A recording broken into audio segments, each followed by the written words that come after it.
Salvador Arbizu Galván.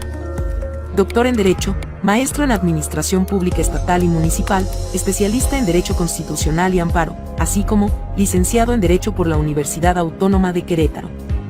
Acreditado por la Organización de Estados Americanos, a través del Instituto Interamericano del Niño, la Niña y Adolescentes en Justicia Penal para Adolescentes. Actualmente participa activamente en el proceso de formación y capacitación del sistema penal acusatorio y oral a nivel nacional e internacional. Recibamos a Salvador Arbizu Galván, bienvenido al cuarto. El cuarto poder.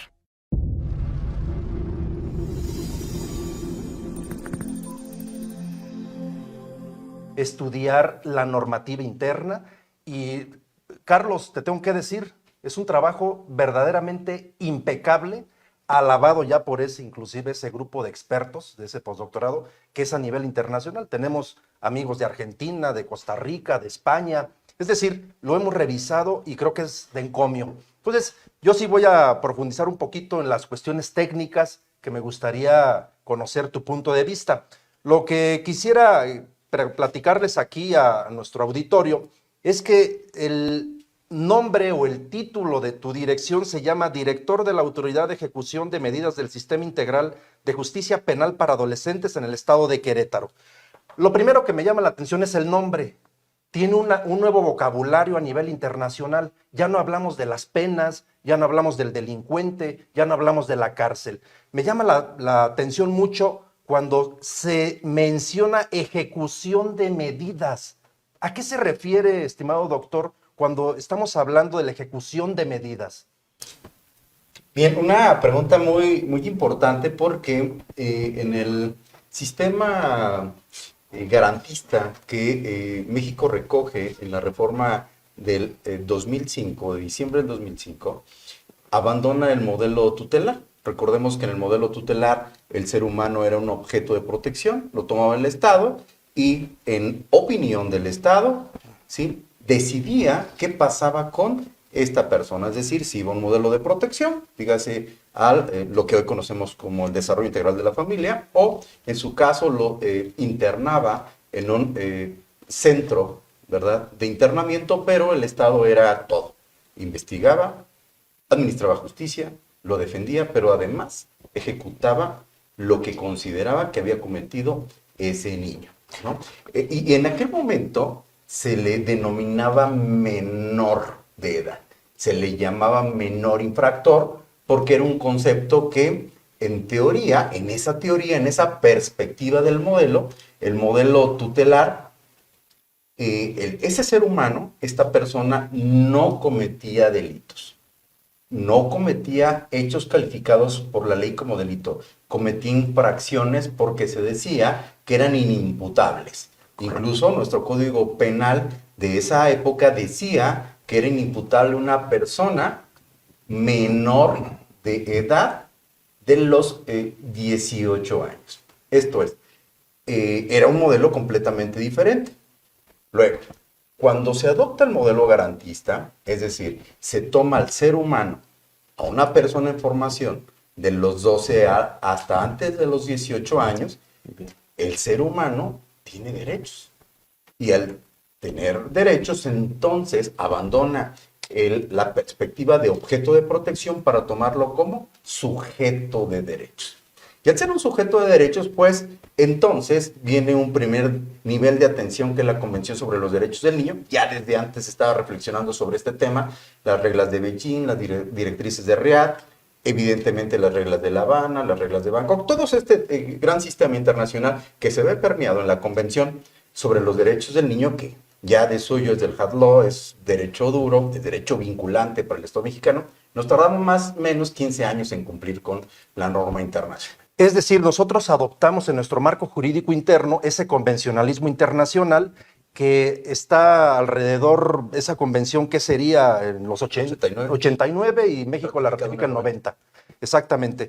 ¿En qué consiste esa convención o de qué se trata equiparar esos derechos que tienen específicamente los niños con esos derechos que tienen los adultos? ¿En eso consiste la convención? Mira, justo un poquito retomando la primera pregunta y llevarte a la segunda.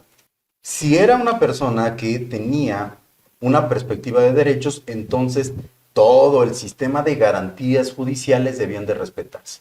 Desde los operadores, desde el enfoque diferenciado, pero además desde todas las etapas de todos los estadías procedimentales. Dígase la investigación, dígase el procesamiento, y una vez que una persona ha sido oída y vencida en juicio, entonces merece, ¿verdad?, que sea tomado por el Estado, ahora sí, para que se ejecute una medida de sanción. Ojo, en esta parte, México adopta el sistema de responsabilidad penal, y al adoptar el sistema de responsabilidad penal, lo que sucede con él es que busca el sistema mexicano, alineado a la convención, generar ciudadanía responsable. Primero, reconoce derechos humanos en una persona en formación. Segundo, respeta las garantías judiciales, el debido proceso, la especialización de partes, ver a la persona desde una lógica del interés superior de las niñas, que incluso ya se adopta, ¿verdad?, en nuestra Constitución en el artículo 4.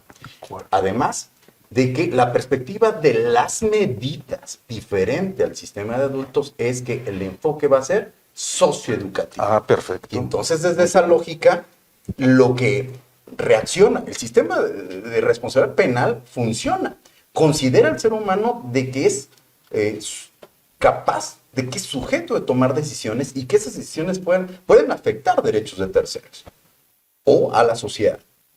Y en ese sentido, evidentemente, toma, ¿sí?, procesa a la persona, genera decisiones judiciales en virtud de las necesidades que va teniendo esa persona, porque si es una persona en contacto con la ley de los 12 a los 14, el regreso, ¿no?, la decisión que toma el Estado es en una perspectiva, ¿sí?, grupo etario 1. Etario 1, ajá. De los 14 a los 16, grupo etario 2. Es decir, la persona se ha desarrollado, ¿sí?, en una condición mayor, y de los 16 antes de los 18, entonces entra el grupo etario 3. Ah, correcto. Perdón que te interrumpa la última pregunta en cuanto a este primer bloque, estimado doctor Arbizu. Entonces, adoptamos ese convencionalismo, lo incorporamos a nuestro aparato constitucional, y ¿cuándo llega a Querétaro? ¿Cómo lo introducen a Querétaro? Porque lo he revisado, te felicito, es impecable el sistema. Pero ¿cómo llega a Querétaro? Es decir, ¿ustedes cómo comienzan a trabajar este modelo? ¿A través de qué? ¿O cómo llega? Mira, qué buena pregunta, porque ya lo aterrizas al estado de Querétaro. Nos tardamos 15 años en ser congruentes como nación, Ajá. un país, hasta el 5. Pero México, en el estado de Querétaro, llegamos al 8, y en el 8 echamos a andar el sistema de justicia penal para adolescentes. Y en el sistema de justicia penal para adolescentes, entonces, Fiscalía Especializada toma un criterio formador, toma un criterio donde se genera una unidad de investigación en justicia para adolescentes. Con esta perspectiva, con este enfoque diferenciado, se gesta el primer juzgado en justicia para adolescentes, se gesta la defensa especializada en justicia para adolescentes, y se gesta este momento de la ejecución de las medidas. Entonces, ¿qué ocurre? Pues que fuimos muy congruentes con la convención en esta lógica de no solamente ver al ser humano, ¿sí?, a un niño, niña, adolescente que tenga contacto con la ley, en respetarle sus derechos desde esta lógica de garantías judiciales, sino que además se toma muy en serio Querétaro este rol, y es cuando empezamos, diríamos, a transitar al modelo acusatorio, al procesamiento acusatorio y oral, que evidentemente Querétaro fue uno de los ejemplos en el país, porque te lo debo decir, en el 2005 en adelante, ¿qué sucedía? Pues que Guanajuato lo hacía de alguna manera, Baja California lo hacía de otra manera, Chihuahua, Tabasco, es decir, el Estado hacía justicia para adolescentes como lo consideraba que tenía que ser. Querétaro sí entró con un modelo de audiencias, con un modelo de refutación, con un modelo de igualdad de partes, con un modelo de incorporación de prueba en el juicio, con juez de control, con juez de juicio, con juez de ejecución. Es decir, Querétaro en el sistema de adolescentes fue, si me permites el término, abonando a lo que ya se estaba discutiendo en el 2008 con la reforma de Seguridad y Justicia, ¿no?, del 2008, y en ese sentido Querétaro ya lo estaba practicando, Querétaro ya lo estaba haciendo mientras apenas se estaba legislando en nuestra Constitución este modelo acusatorio y oral para adultos. ¿Tu dirección es parte entonces de la autoridad especializada? ¿Es una de las integrantes de este globo, digamos? ¿Cuáles son las otras? Mira, sería la Fiscalía Especializada, Ok. sería el Tribunal Superior de Justicia a través de los jueces especializados, la Magistratura Especializada. Bien. Evidentemente entramos nosotros como la autoridad de ejecución de medidas porque las atribuciones que nos da la Ley Nacional del Sistema Integral de Justicia Penal para Adolescentes es que tenemos la UMECA de adolescentes a través de la unidad de seguimiento. Nosotros revisamos, evaluamos medidas cautelares en libertad, medidas cautelares en internamiento, medidas definitivas en libertad, medidas definitivas en internamiento. Que tiene que ver con lo que mencionabas de las edades, ¿no? Absolutamente. Correcto. Pues Es muy interesante esta charla, doctora Revicio. Estamos hablando de términos que la gente pues no conoce. Sin embargo, conforme lo están explicando los dos, y tú sobre todo, es increíble. Y te voy a decir por qué es increíble. Fuimos invitados, Paco, allá a Querétaro, a donde el doctor Arvizu es el director. Y yo iba con una expectativa, entrar a un lugar, nunca me ha gustado entrar a lo que se llama un cerezo. Desde ahí va uno ya con una predisposición. Y encuentro todo lo contrario que yo me imaginaba. Primero, un cerco, sí, a donde lo tiene uno que revisar, pero con atención, amabilidad, profesionalismo, ética, buen trato. O sea, desde el policía que me pide mi identificación, con un trato extraño a mí, porque los servidores públicos a veces pues actúan como algunos servidores públicos no deben de actuar. Y ahí sentí hasta un calor humano, una policía, una mujer policía, que me pide mi identificación, mis datos, me pide su celular, no puede ingresar con el celular. Oiga, es que vamos a tomar fotografías. Ah, perdón, son medios de comunicación. Sí. Pasamos el cerco y lo primero que veo es una escuela. Me imagino una escuela así, arriba está para que no salga nadie, protegido, pero una escuela con colores vivos, limpia completamente, ¿sí?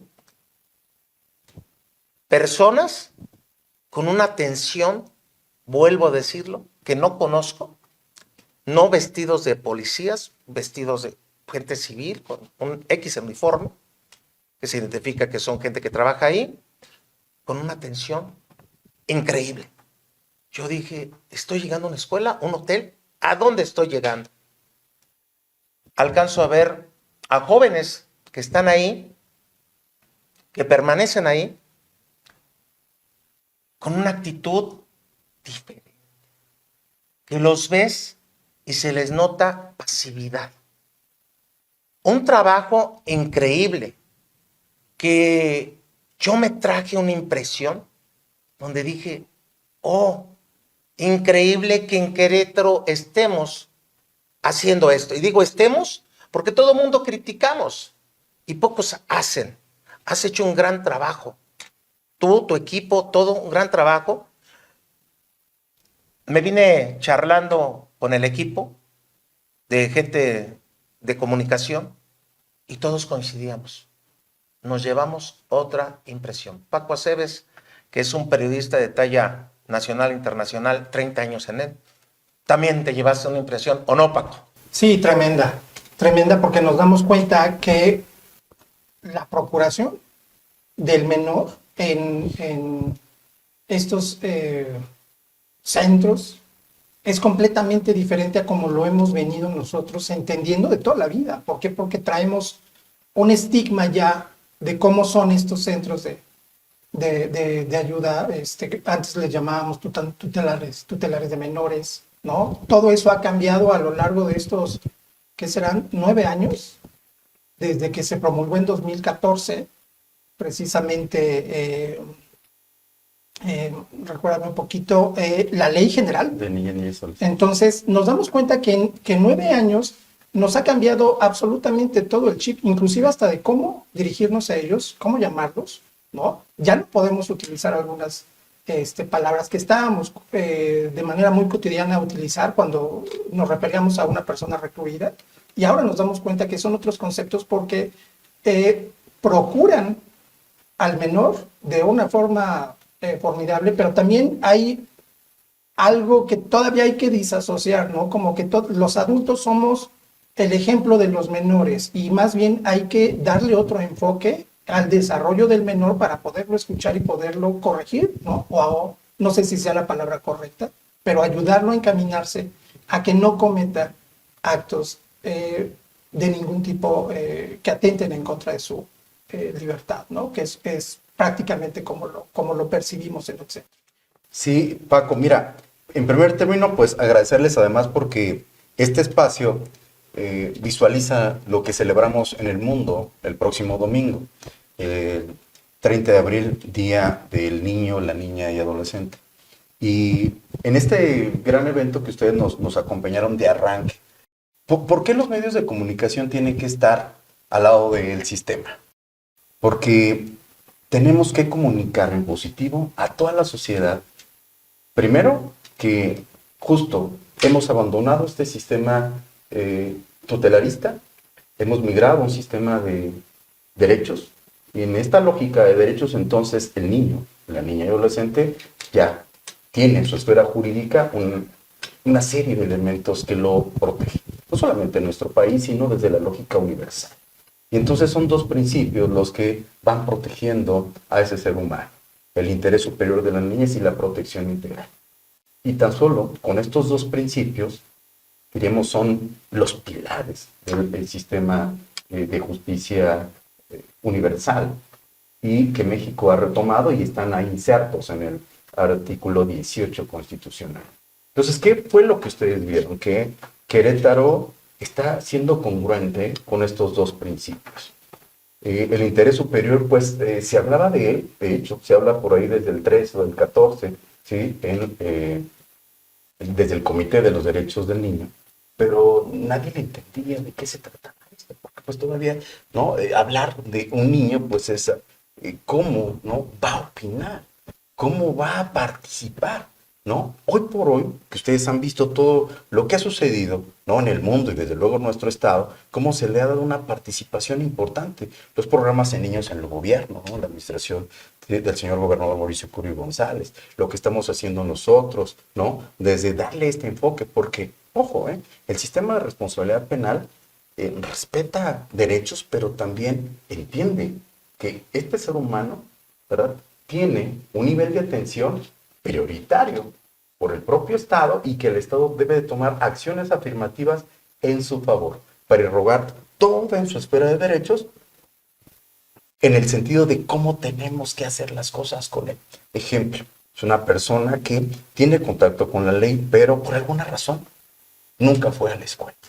Están reeducando hasta a los abogados por el vocablo que se utiliza.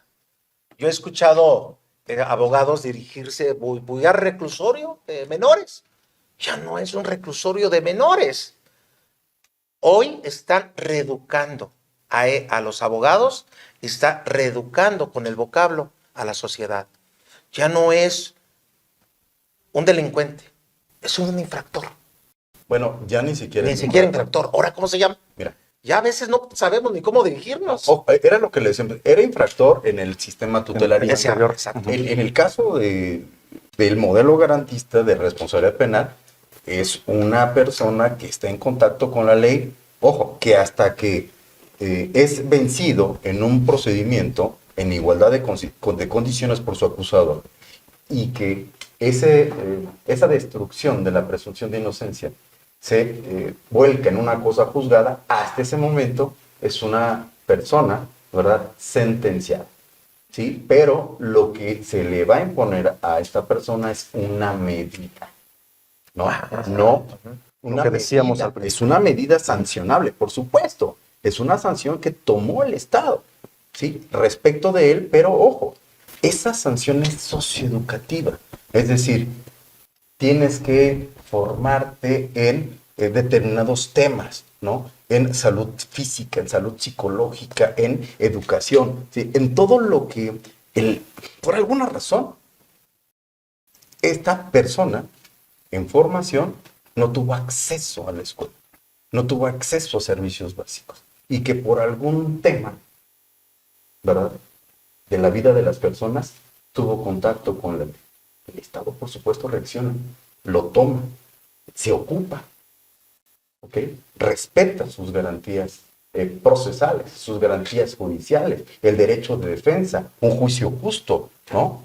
Se promueve el debido proceso. Pero una vez que todo esto se respeta, con autoridades especializadas, entonces es cuando llegamos nosotros. Nosotros llegamos un poquito antes porque lo que tú conociste es las personas que tenemos en un centro de internamiento, pero también trabajamos con personas en externamiento. Correcto. Hay una variable que yo había escuchado mucho tiempo y muchos años, pues los derechos de los niños y las niñas, de los adolescentes, pero no estaba consagrado en ningún instrumento legal. A partir de la reforma constitucional del artículo 73, sé que es la madre de las leyes. ¿Cuáles son las leyes que van a nacer, digamos, a raíz de esta reforma constitucional? Porque efectivamente la haces operativa, es decir, haces operativo el sistema, ¿no? Entonces, tenemos varias leyes que nacerán de ese ordenamiento. Muchísimas. Yo debo decirte que primero llegó, antes, diremos, la reforma del 73 llega hasta el 2015, en cuanto a migrar, ¿no? Quitarles atribuciones a los estados para dárselas a la federación, para generar una ley nacional. Pero un poquito antes, en términos del 88, de esta ley general de protección esta ley general de derechos de niñas, niños y adolescentes, que se emite en el 2014, hubo una antes, ¿sí?, en el 2012, pero si te fijas, o sea, prácticamente estamos positivizando derechos de una forma apenas hace 10 años, ¿no? Pareciera ser que es irrisorio, pero es la verdad. Y entonces, ¿por qué razón? Y qué buena aportación cuando nos hablas de la ley general, porque esta ley general realmente dota para instruir, para generar política pública en materia de niñas, niños y adolescentes. Correcto. ¿No? Entonces, esta ley es tan importante, ¿por qué? Porque divide y genera los tres elementos, los tres subsistemas que van convergiendo. Primero, el sistema de protección, que diríamos está, ¿sí?, en las procuradurías de niñas, niños y adolescentes, estatales, municipales. Y por otro lado, el 88 de esta misma ley nos mandata, ¿sí?, instruir, generar, positivizar una ley nacional del sistema integral de justicia penal, ex profeso en materia penal. Pero el tercer subsistema que entra en este sentido es el Sistema Nacional de Seguridad Pública, ¿no? Hablabas de los guías técnicos. No nos llamamos custodia penitenciaria, nos llamamos guías técnicos porque son personas que se forman en el Sistema Nacional de Seguridad Pública. Tienen una formación especializada, tienen que pasar por control de confianza, tienen que pasar por carrera policial para que puedan ser contratados, pero además un curso, una especialización en materia de adolescentes. Diríamos, son profesionistas muy completos, son profesionales muy completos, porque todos los que estamos ahí, desde enfermeros, psicólogos, psiquiatras, abogados, criminólogos, guías técnicos, sí tenemos esta perspectiva de adolescentes, porque vemos el derecho y vemos al ser humano en una condición diferente, por eso el enfoque es diferente. Es que prácticamente son niños. Nos estabas hablando de los grupos etéreos. ¿Cómo están constituidos los grupos etéreos a los que te refieres, doctor? Sí, los grupos que les platicaba, por primera ocasión en el caso mexicano, porque en muchas legislaciones estatales no se reflexionó sobre el tema. Sí establecían las edades para que pudieran ser, ¿sí?, procesados, para que pudieran ser vinculados al sistema de responsabilidad penal o al sistema penal de adolescentes. Pero La buena noticia fue que en esta Ley Nacional del Sistema Integral de Justicia Penal para Adolescentes, por primera vez, se habla, ¿verdad?, de estos grupos. ¿Y qué nos quiere decir estos grupos? Grupo etario 1, grupo etario 2, grupo etario 3. El grupo etario 1, de los 12 hasta antes de los 14, por ningún motivo puede estar en un centro de internamiento, ni en medida de cautelar, ni en medida definitiva. De los 14 a antes de los 16, no puede estar más de 3 años. Ese es el segundo El grupo. grupo etario 2, de 14 a menos de 16. Y de 16 a menos de 18 cumplidos, ¿sí?, es hasta 5 años. Hasta 5 años. Parte también de las ventajas del sistema es que las medidas, tanto cautelares como definitivas, son revisables de manera oficiosa. ¿Sí? Antes, en el modelo anterior, ¿sí?, a una persona lo sancionaban y ahí cuando el abogado quisiera hacer algo, pues iba y revisaba, ¿no?, ante el juez de ejecución. El juez de ejecución no es como que lo identificamos de una manera muy clarita, pero en México el juez de ejecución empezó cerca del 2011. En materia de adolescentes empezamos a reflexionar de los jueces de ejecución porque ya estaban en los instrumentos internacionales. Okay. Nosotros somos autoridad administrativa, pero hay un juez de ejecución ante el cual se van revisando las medidas definitivas. Evidentemente, ¿sí?, el juez de control va revisando las medidas cautelares periódicamente y de oficio mes con mes. ¿Sí? En derecho de adultos, por ejemplo, la revisión, ¿sí?, de las cautelares depende de los abogados. Si un abogado se queda dormido y no revisa, no pasa nada. Pero ¿qué pasa acá? Las reglas de Beijing, las directrices de Riad, la propia convención nos va diciendo, a ver, es de interés público. Y entonces tú, Estado, le tienes que ir avisando a las partes y al juez que esas medidas deben de ser revisables. Si hay un avance muy adelantado de una persona, las condiciones variaron, entonces puede obtener la libertad y su programa, su plan individualizado, se sigue en libertad. Bien. ¿Sí? Tanto el plan de actividad, todas las personas que son procesadas, es decir, que no han recibido una sentencia, tienen un plan individualizado de actividades que nosotros enderezamos. Y nuestro plan de actividades, todos están, ¿sí?, con todos sus derechos. Educación, deporte, salud, todo, cultura, ¿no? Los que nos van a acompañar al cierre el próximo viernes van a poder ver en acción a las personas que ya lo vieron ese día, ¿sí?, haciendo patria, honores a la bandera, banda de guerra, participando con los cuerpos de seguridad pública, haciendo ciudadanía responsable, donde ellos perfectamente se dan cuenta que hay un Estado interesado en ellos. Lo más valioso, yo creo, de esta sinergia de medios de comunicación, como lo estamos haciendo ahorita, universidades, colegios de barras, abogados, autoridades corresponsables, ¿sí?, todos los responsables de las diferentes instituciones estaban ahí. Entonces, la buena noticia además que tenemos ahora en Justicia para Adolescentes, bajo el liderazgo del señor gobernador Mauricio Curi González, es que se acaba de emitir nuestro decreto de creación de la Comisión Intersecretaria. El artículo 77 de la Ley Nacional establece que se va a crear un sistema de ejecución penal. La ley habla de un sistema de reinserción social, que a mí no me gusta mucho hablar del tema, porque dejaríamos a los que están afuera sin pensar en esta lógica de reinserción, porque cuando tú dices que vas a reinsertar a alguien es que no está insertado. Correcto. ¿No? Pero también les da seguimiento, Sí, al primer grupo etéreo. A todos. A todos, A todos. aunque no se encuentren internados. A todos. Ah, bien. Sí, claro, desde las medidas desde la medida cautelar. Nuestra unidad de seguimiento, que diríamos es el símil, aquí tengo un centro de internamiento, pero tengo otra unidad que es la de seguimiento, y entonces la unidad de seguimiento lo hace con externados, el centro de internamiento se hace respecto a los internados, pero nuestro modelo lo enfoca al ser humano como la línea principal de atención del sistema queretano. Entonces, Por eso es una maravilla, ¿eh? entonces no nos diríamos, es muy relevante, si ya tiene contacto con la ley, nos es muy relevante trabajar con los que están afuera, pero también con los que están adentro. Entonces tú restituyes, perdón, Carlos, la última, tú restituyes ese derecho violentado.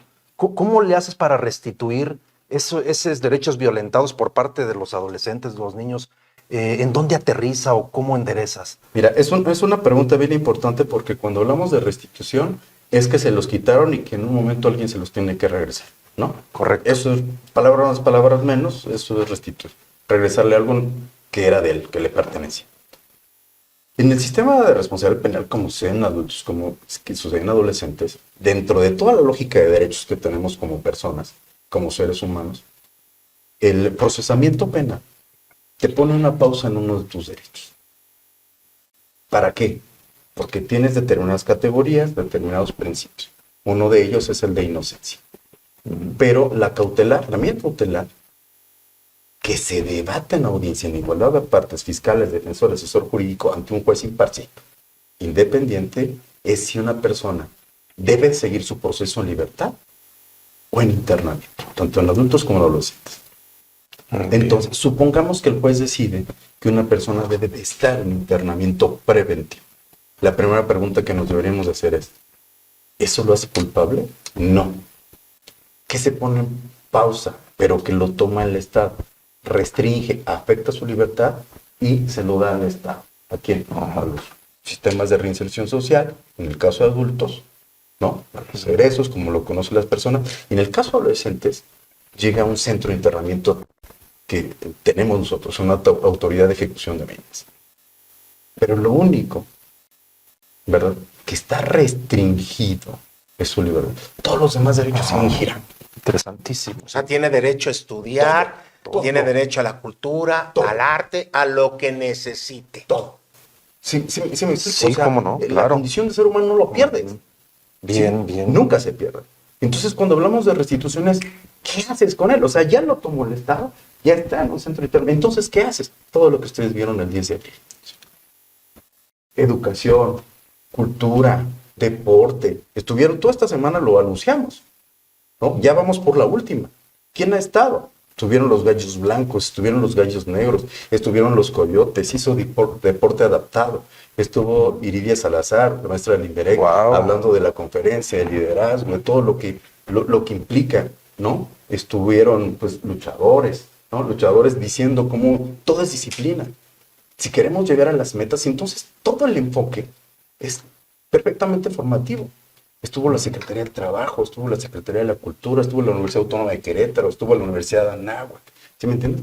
Entonces, imagínate, todo este cúmulo en potencia, antes ni soñar. No, ¿cuándo? Antes era imposible. Imposible. La gran noticia es que en Querétaro estamos siendo muy sensibles, autoridades y ustedes, personas físicas, organizaciones, medios de comunicación, estamos siendo sensibles con el tema, entonces estamos siendo muy responsables con lo que nos mandata los ordenamientos internacionales y nacionales.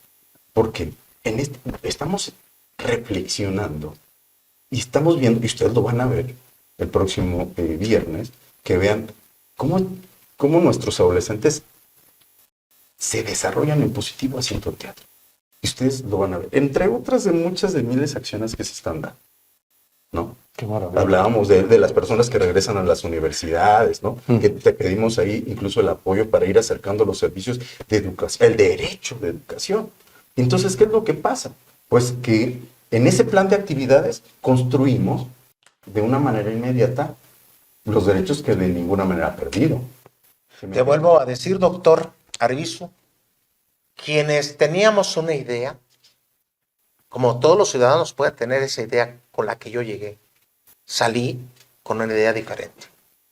Porque me encontré, como todo el ciudadano dice, cuando alguien lastima a otra persona, la primera reacción es que pague. Es un delincuente. Es lo primero que decimos. Nunca sabemos todo lo que hay atrás. Pero al llegar a un lugar, escuela, porque para mí es una escuela, y lo voy a seguir comparando así, a donde hay un trato digno, respeto, formación, educación, cultura, arte, a donde se nota los jóvenes y las personas que colaboran ahí, un trato afable, digno. ¿Sí? Te das cuenta que solamente así podemos cambiar lo que está mal en nuestro país. Los jóvenes necesitan guías. Ustedes se vuelven guías, eso es. Se vuelven guías. Porque no tuvieron esos guías. Incurrieron en alguna falta. Me decían a mí cuando llegué a una preparatoria en San Juan del Río, que fue donde llegaban todos los alumnos que eran rechazados de las instituciones de sistemas normales, que eran jóvenes difíciles, delincuentes, con actitudes con rencor social. Trabajé mucho con ellos. Los metí en actividades. Hoy esa institución es una institución exitosa. Porque alguien, como tú lo hiciste acá, ¿sí?, se dedicó a construir un sistema, echarlo a andar, que yo creo que nada más existe en Querétaro. A lo mejor en todos los estados están haciendo lo mismo. Pero yo estoy hablando en Querétaro porque yo lo viví. Y los medios de comunicación, Paco Aceves, tenemos que cacaraquear eso. En Querétaro se está haciendo un sistema diferente para sacar adelante a aquellos jóvenes que pudieran no haber tenido las oportunidades que muchos han tenido y que no las han aprovechado. Estos jóvenes, por ahí creo que hay alguno interesado en estudiar ya la universidad, ¿no? Ya 3 están en la universidad, 3 están en preparatorias privadas, con la generosidad como, por ejemplo, con la que hemos platicado de tu universidad, de poder accesar desde la lógica de la generosidad. Y tenemos a personas muy talentosas que incluso desde el deporte nos han dicho, oye, puede irse a nuestras fuerzas básicas. O sea, ¿cuál es el tema? O sea, el tema realmente es generar la oportunidad. Es acercar, como bien tú lo dices, porque pues, todos pasamos por esa edad. Y sabemos las problemáticas que vamos teniendo, las amistades, pues si hay cercanía o no con el primer nivel, ¿no? Que es la familia, el segundo nivel, que es la comunidad, la escuela, ¿no? Y en este sentido, todo es importante. No, y qué bueno que se pueda analizar al adolescente, al niño, a la niña, desde un punto de vista de una inserción, de una formación, y no de ese criterio de peligrosidad que se tenía antes, ¿no? Buenísimo punto, porque incluso no es un tema. No es un tema para nosotros, y debo decirte que inclusive para el sistema de adultos ya llegó la Corte y estableció que los estudios criminológicos que antes se les hacían a las personas pues eran evidentemente invasivos y violentaban derechos humanos, pues con mayoría de razón no se diga en el tema de adolescentes. Diremos que no es el enfoque más bien es un ser humano en formación de los 12 a 14. Imagínate tú, una persona que tenga esa edad, y no porque socialmente sea muy percibible, ¿no? Que es un niño de los 12 a los, es niño de los 12 a los 18, según la convención, pero eso es a los 14. Híjole, ¿no? Ahí está, ¿no? Los estudios neurológicos, los estudios biológicos, ¿no? El comportamiento humano, el desarrollo cerebral que está teniendo una persona. Entonces, como Estado, evidentemente no se le puede exigir lo mismo. Y es muy empático. La observación 24 es perfectamente clara, donde inclusive establece, ¿sí?, que ya a los 18 años, por decirte algo, aún no termina de madurar el sistema biológico, el sistema cerebral del ser humano. Y entonces ya se está repensando. Inclusive están hablando los grandes expertos del tema, ¿sí?, en este sentido. Diríamos que hay muchas cosas que hacer, pero la gran noticia es que se observa al ser humano, se observa al adolescente precisamente con esa perspectiva biológica, psicológica y social. No, y lo que hay que presumir, doctor Salvador Arvizu, luego soy muy igualado. Hombre, por favor.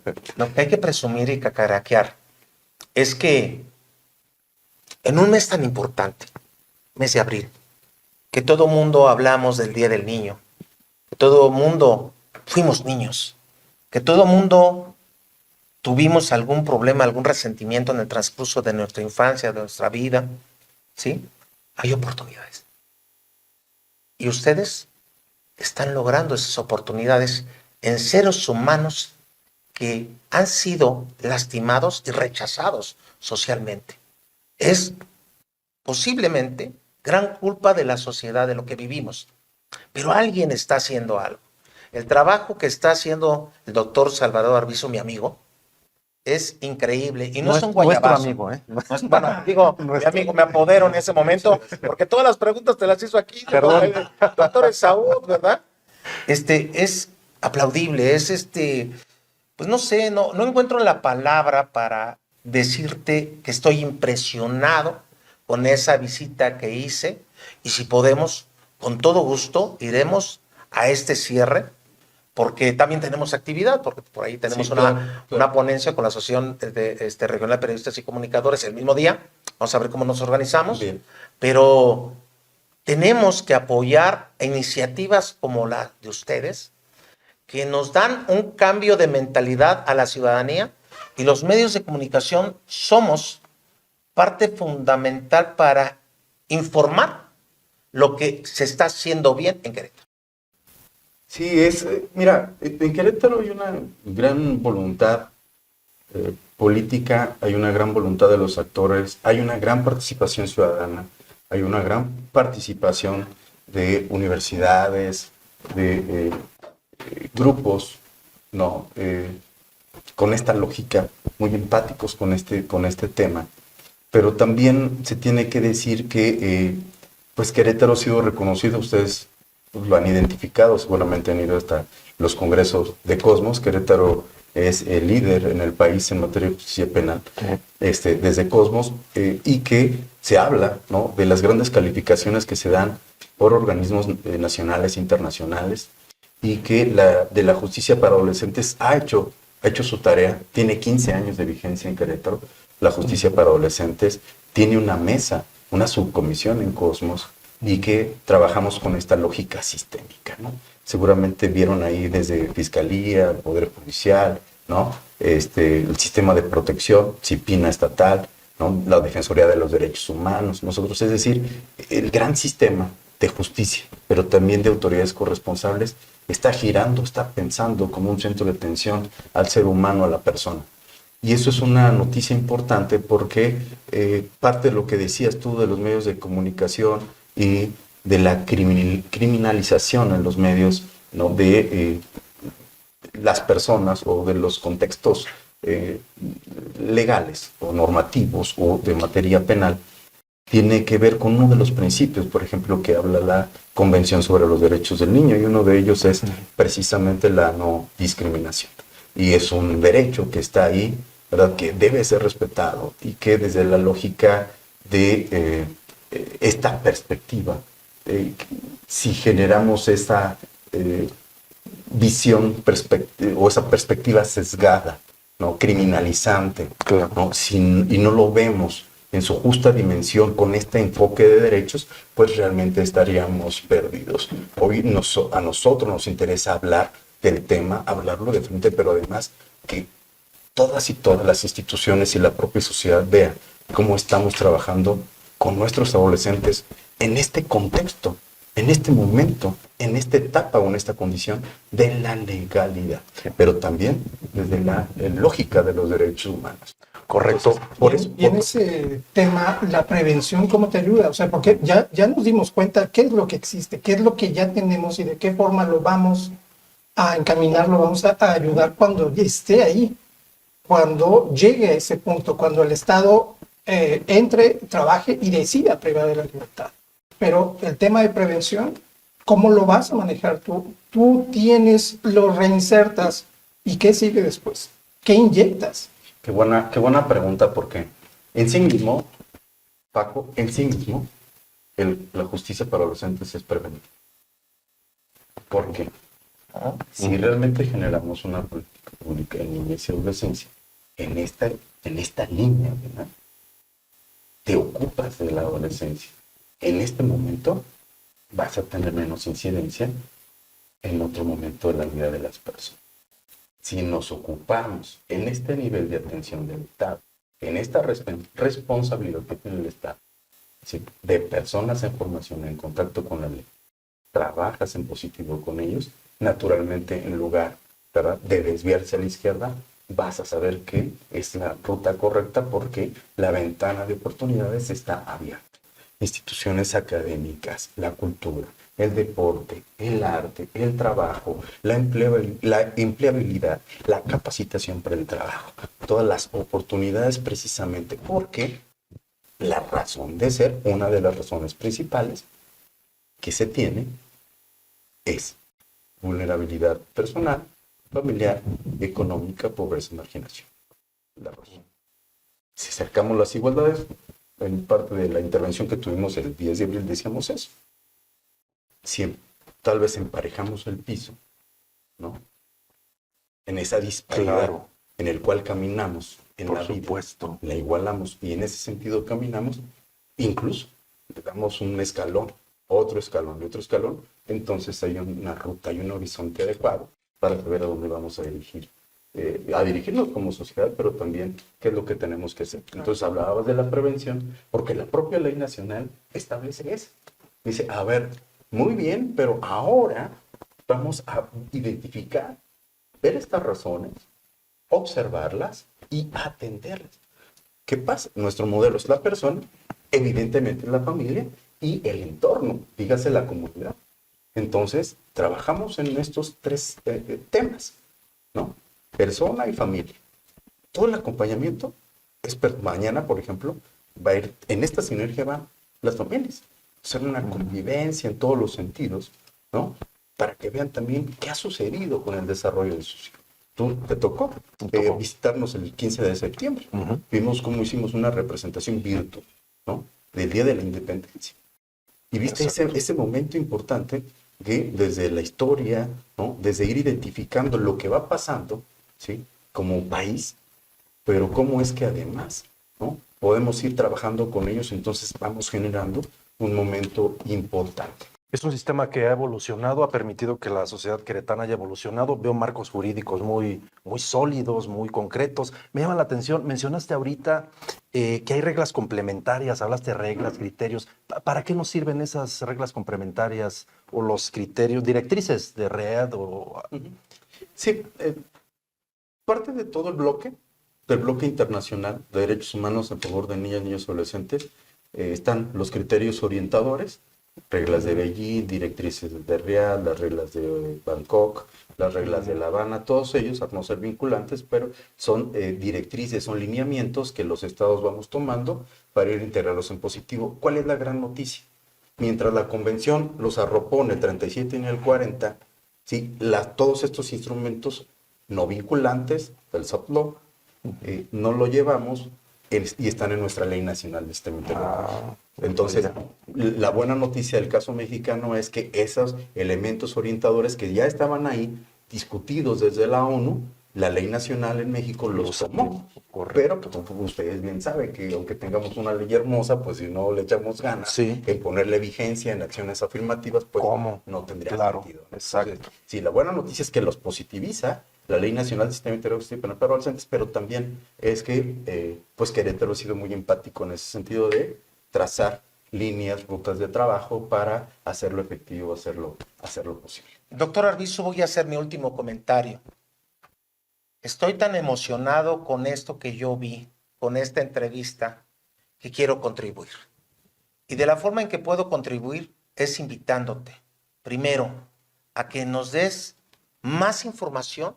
Tenemos una institución educativa, Instituto Sanjuanense de Estudios Superiores. Nuestro director, Ricardo Rodríguez Martínez, está atrás de cámaras. El compromiso es con él y con nosotros para que un día nos visites, que nos hables de esto, que nuestros alumnos de Administración, Contabilidad, Derecho y Pedagogía entiendan el sistema que existe actualmente y quién lo está llevando a cabo. Segundo, que cuando tengas oportunidad también, nos reunamos y nos des una conferencia a la Asociación Regional de Periodistas y Comunicadores para que estemos enterados todos y lo difundamos. Porque este trabajo es un trabajo titánico. Yo ignoro cuánto tiempo, hablamos de años con proyectos, pero en Querétaro es una realidad. Estoy emocionado, estoy contento y sobre todo muy agradecido porque hayas venido a esta entrevista, nuestra primera entrevista, y eres nuestro padrino, un gran padrino. No. Un honor tenerte aquí. Por favor, la verdad es que a todas estas invitaciones, por supuesto que sí, además de tu generosidad, por supuesto que yo, aparte saben que me gusta la academia, amo la academia y yo encantado de la vida de estar contigo en tu universidad, en tu importante universidad. También lo que platicamos es importante la vinculación, sí, con las personas de nuestra población. Hacemos un convenio para ayudar. Que radiquen, que estén aquí en San Juan del Río, y yo sé que así será. Por supuesto, a mi amigo Richard, que es un talento queretano también y un extraordinario jurista, nos encontraremos para desarrollar las fechas y el día y la hora de cómo podría y tendría que ser esta parte, pero también lo que ustedes vieron, hacerlo extensiva a tu universidad, para que primero pues, yo vaya a hacer este ejercicio expositivo y que después vean todo el sistema, cómo está funcionando en justicia para adolescentes, y lo digo desde investigación, los digo hasta cómo, ¿verdad? Aunque las audiencias de adolescentes son privadas y confidenciales, pues si da la autorización al adolescente pueden ser, que ellos también identifiquen cómo se hace un procesamiento, ¿no? En una sala de audiencias, igual con los principios que ya conocemos, pero además también cómo funciona, ¿sí? El sistema de ejecución de medidas para adolescentes, ¿no? El caso, nuestro modelo integra a un solo enfoque: la persona, su familia, desarrollar habilidades en él, en ellos, ir al tercer nivel, que es el entorno, ir a la comunidad, ir jalando todos juntos para potenciar a las personas en formación, que los conocemos como niñas, niños y adolescentes. Y por supuesto, los medios de comunicación, mi querido Carlos, es fundamental. Por eso, desde aquella invitación que amablemente fuiste y accediste, y hoy me das el espacio también de poder compartir y llegar a todo tu auditorio, desde su liderazgo como un medio de comunicación nos permite, ¿sí?, llegar a la persona que está manejando, que está en su casa, que nos está viendo en su teléfono, y que es una voz más. Y que es muy importante ser generosos, ser empáticos, informarnos, ¿sí?, saber lo que está ocurriendo en nuestra realidad, y saber que este sector, ¿sí?, niñez y adolescencia es fundamental. Como lo diría Nelson Mandela, ¿no? Una sociedad que se preocupa por su adolescencia determinará el futuro de su comunidad. Claro. Entonces me parece que si trabajamos, que si regamos, que si trabajamos, ¿verdad?, tendremos un resultado importante, ¿no?, al finalizar esa siembra, ¿no? Impresionado. Qué gusto tenerte aquí. Padrino de aquí, de Paco Aceves, de Saúd y de Carlos Mondragón. Muchas gracias, amigo. Muchas gracias, amigos. Gracias, doctor. Saúd. Muchas gracias. Muchas gracias. por venir. Muchas gracias. Hasta pronto. Que tu negocio evolucione al mercado digital con tu tienda en línea. Visítanos en shop.idmedia.mx. Nosotros te ayudamos creando tu sitio web o tu tienda en línea con todas las herramientas para vender en un solo clic. Agencia Creativa, idmedia.mx.